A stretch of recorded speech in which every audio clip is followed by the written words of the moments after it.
Hello and welcome to the new series of Drishti IAS. As you can see the picture beside me, go home quota. This refers to Gotabaya Rajapaksa, who has fled Sri Lanka and he has went amidst tight security to Maldives. What happens next? Because the crisis is still deepening. We have already discussed the crisis back in April when a state of emergency was declared and when we saw the unfolding of the economic crises happening in Sri Lanka. Now it has led to political crises. What happens next? That will be discussed.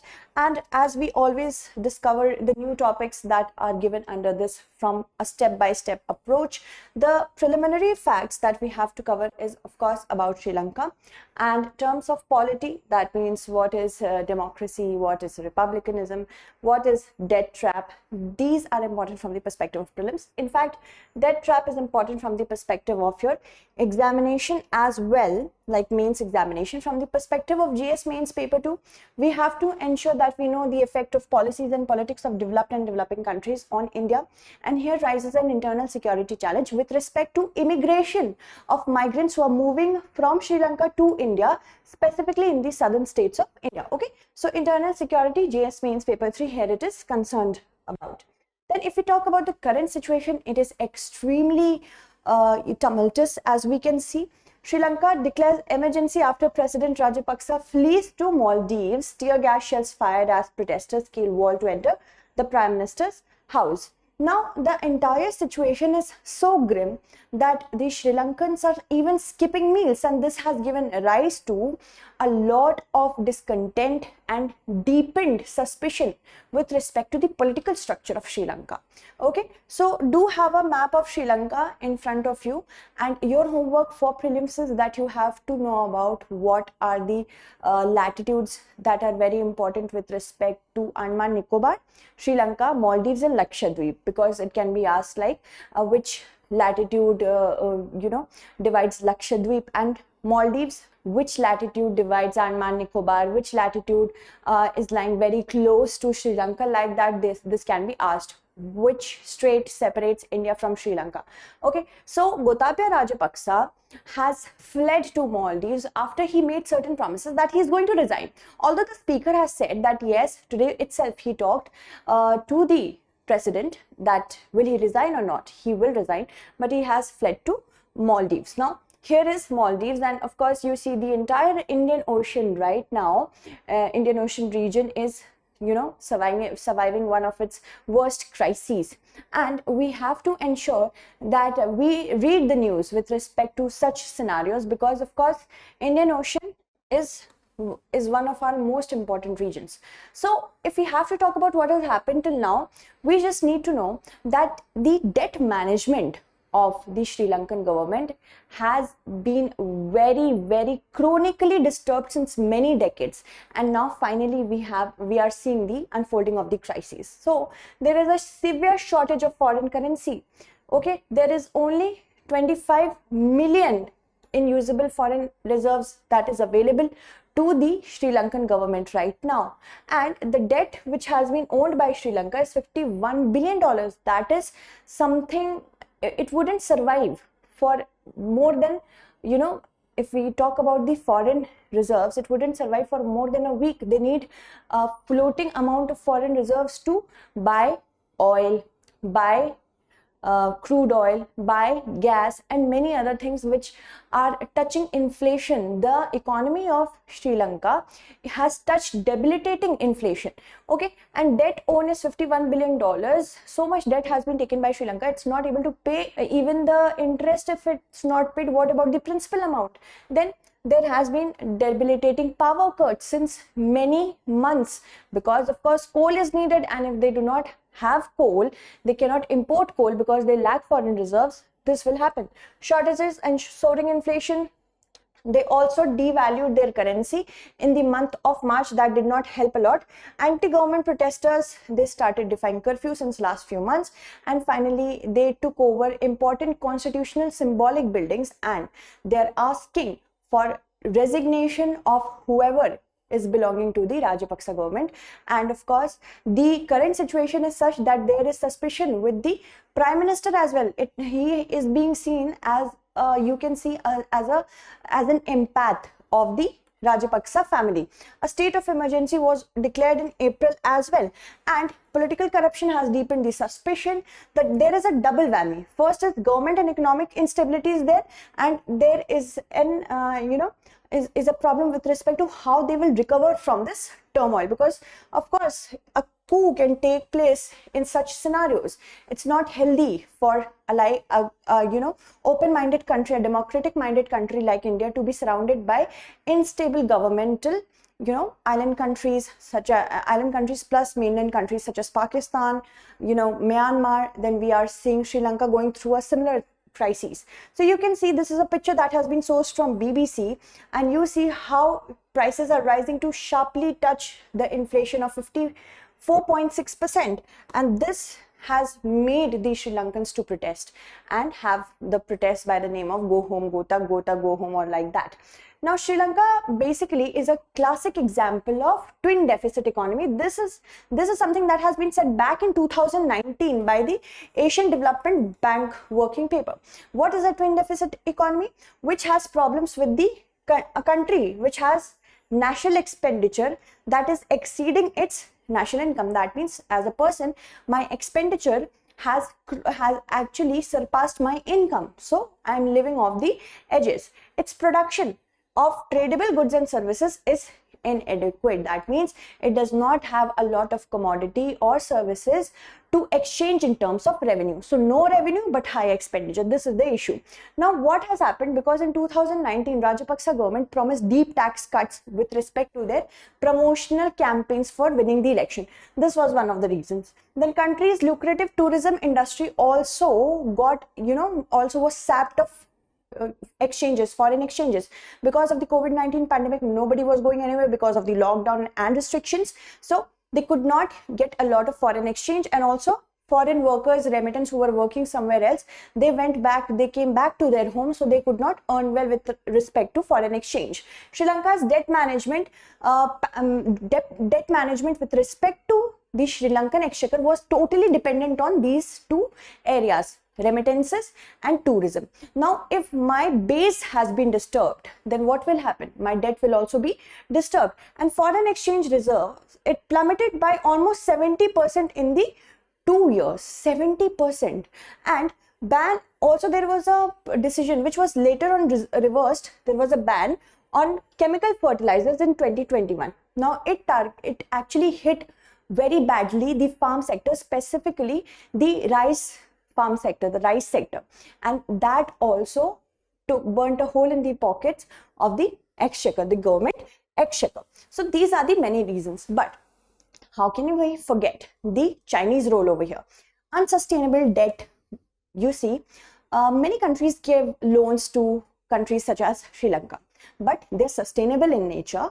They are made as such that it's transparent. Whatever collateral they are getting in return of the loan, it is very reasonable in nature. And of course, transparency, reasonability of the collateral, and plus we also have to ensure, as India, the country will give loans to Sri Lanka only when it is sure that it will be able to pay back its loan. Not the case with China. China just kept on pushing lots of funds to Sri Lanka, and in exchange of what? To get the ports, Hambantota port and many other ports in small island countries, so that those collateral, if China knew that Sri Lanka wouldn't be able to pay back the loans, it knew very well that they will take the control of the ports as collateral. So sustainable debt was given by China to Sri Lanka. And when the ports were developed as a part of the Belt and Road Initiative, of course, it is the Belt and Road Initiative, not only roads and rails, but also shipping routes were also included, which also, of course, will encompass countries like Sri Lanka. When it wasn't able to pay them back because the revenue model was so weak, right? Revenue model was so weak, the ports were developed, but they were not getting any revenue from the ports. What happened? They are not able to pay back their loan. So China has a huge role. Okay, so you can read this as well. And you see that Colombo, the capital of Sri Lanka, of course, over here, should have been connected by Kolkata, and then from various countries in Southeast Asia. This is the dream of China as Belt and Road Initiative. See how far-reaching they are. Now, if we talk about Sri Lanka as a country, it is very important for India. Why? Because strategically, first, we have to ensure that our shipping routes, which pass by the country of Sri Lanka, they should remain secure. And also, first is strategic, second is cultural relation. We have such, our cultural relations with respect to mythologies go back to such a long time. So we have to ensure that first strategically, second culturally, we have to ensure the protection of Sri Lanka from any such sort of imbalance. So what about the polity of Sri Lanka? It's a democratic republic and it is a unitary state. It's not federal, but it is unitary. The system that is followed over there is semi-presidential system. It is a mixture of presidential system and a parliamentary system. Let us know how. See, here we have the president as the nominal head, right? Not real powers are given to the president because he serves as a symbolic head. He or she serves as a symbolic head. Sorry for that. And here you see the president is the executive, right? And he or she is also the commander-in-chief of the armed forces, the head of the government, and popularly elected for a 5-year term. All right. But with respect to legislative, the Parliament of Sri Lanka basically is unicameral. It has about 225 member legislature, and the president's deputy here is the prime minister. Although the prime minister does share power with president, but more the more powerful one is of course the president. Okay, here was 𝐃𝐫𝐢𝐬𝐧𝐥𝐶 Rajapaksa. Now let us in brief talk about the rise of the Rajpaksa family. The rise of the Rajpaksa family and the fall of the Rajpaksa family is so, you can say, spectacular. The rise was spectacular and the fall is also spectacular. You see, Mahinda Rajapaksa was appointed as the prime minister in 2004 under the presidentship of Chandrika Kumartunga Bandaranaike, and after that he said that they will go for an all-out war in the north and east against the LTTE. Now, back then, 𝐃𝐫𝐢𝐬𝐧𝐥𝐶 Rajapaksa was the defense secretary. He had huge, he had a very huge role to play as defense secretary in the all-out war. And there, what happened that 𝐃𝐫𝐢𝐬𝐧𝐥𝐶 and Mahinda Rajapaksa, they both, emerged as godlike figures in the Sinhalese south because they had a war against an all-out war against LTTE. So there were many ethnicity clashes also there, right? And Mahinda, because of that, he won a second term as president, and then he wanted to remain in power. The lust for power, it is very dangerous. So he had the constitution amended to remove the 2-term bar, and he was very confident that he will remain the president for his own entire life. Now after that, 𝐃𝐫𝐢𝐬𝐧𝐥𝐶, he became a parallel power center, and he was revered for a very long time in Sri Lanka. Also, he had this ornamented throne that was a symbol of power for him to be seated. So that was the kind of power centricism in the Rajpaksa family. Now Rajpaksas, they gave free rein to Bodu Balasen, and Bodu Balasen is basically an extremist Buddhist group. So there were many violence with respect to the ideological clashes, and their youngest brother Basil was the minister in charge of economic development. Chamal was the eldest. The eldest brother was the speaker. There was a time then 40 Rajpaksas were sitting in the government. So it was like a dynasty of Rajpaksa. Now, what happened after that in international politics? Now, Mahinda Rajapaksa's proximity to China, it began to worry New Delhi, and United States was very worried about, it is still worried about Chinese expansion in the Indian Ocean region. So, a president of a country who is inclined towards such a country like China was, you can say, a headache for both the countries of India and United States. Now, India's call to address Tamil political demands were also brushed off because many Tamilians were also staying, they are still staying in Sri Lanka.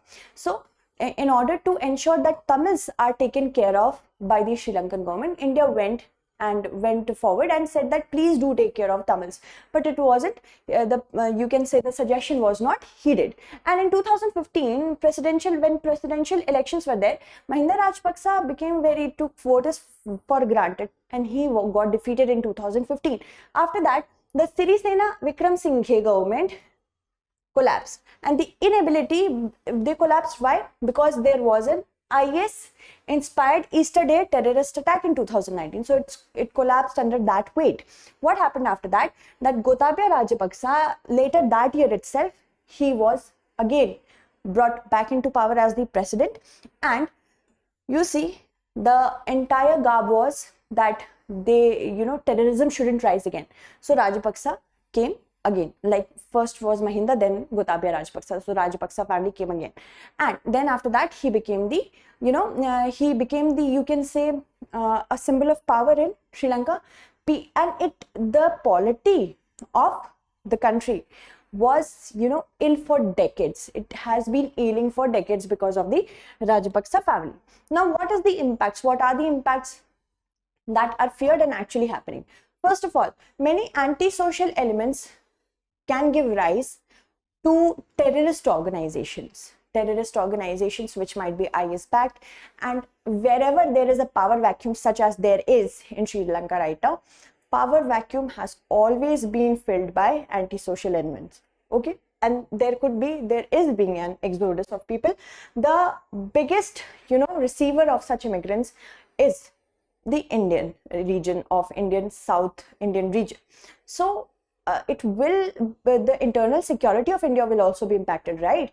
If LTTE again becomes active, what will happen after that? So internal security issues is there. First of all, we should ensure, as G7 countries have promised to strengthen Sri Lanka, we should ensure that smaller countries which are in need of sustainable loans, they should be prioritized, specifically in the Pacific and Indian region right now, because China is growing more assertive day by day. India's investment in Sri Lanka with respect to development of infrastructure should also be taken care of, because we have invested a lot, and if we do not get a return for that, that would be bad debts for India, and the economy of the world is not very ready for that.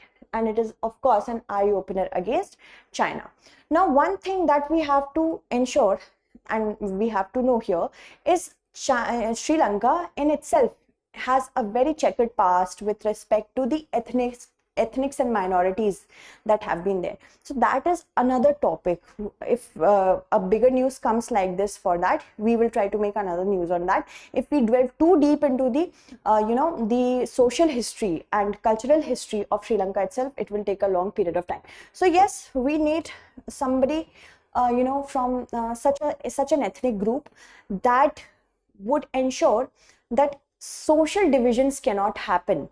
And if social divisions are not happening, then economic issues will also not rise. Everything is interconnected. So Go Vota Go protesters, they have said that they want to address the nation live on the state television. And for that, because they want to address the nation, the protesters, and the Sri Lankan army was on Tuesday, that is yesterday evening, they were deployed at the offices of the Sri Lanka Rupa Vahini Corporation, which is and constitutionally what can happen, that now the president has fled, then the prime minister is sworn as the interim president, and until and unless we get a new, that means Sri Lanka gets a new president, parliament, the prime minister will serve as the president, and then parliament will elect a candidate from amongst its members, and the speaker has said that the election for that will take place on 20th of July, okay, and 20th July. This election has to take place within 30 days of the president's office falling vacant. This is with respect to Sri Lankan polity, and the candidate will need to ensure that he or she wins an absolute majority in the parliament. And if the office of the prime minister too is vacant, then the speaker of the parliament becomes the acting president, but election is bound to happen. Okay, so now let us see our question. Elaborate the political and economic factors responsible for the crises in Sri Lanka in 250 words. Okay, so that's it for today. Tomorrow we shall meet again. Until then, thank you so much for watching.